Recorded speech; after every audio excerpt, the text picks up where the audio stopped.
Hello good morning every one साथीहरू। आज चाहिँ म बिहानै घाँस काट्न आएको होइन। आज चाहिँ मौसम पनि एकदम सफा भएको छ अनि म चाहिँ यता आउने क्रममा च्याउ पाउँछ कि भनेर हेर्दैछु यतातिर होइन। खास गरी यता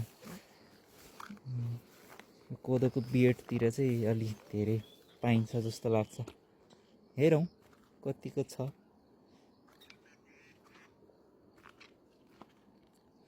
च्याउ ओ हो उता मैले देखिसकेँ च्याउ च्याउ च्याउ फाइनली एउटा च्याउ चाहिँ यहाँ भेटिसकेको छ है त।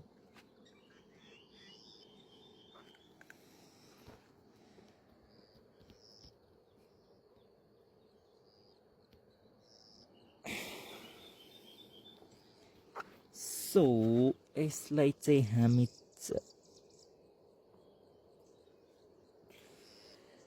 Let me show you how to move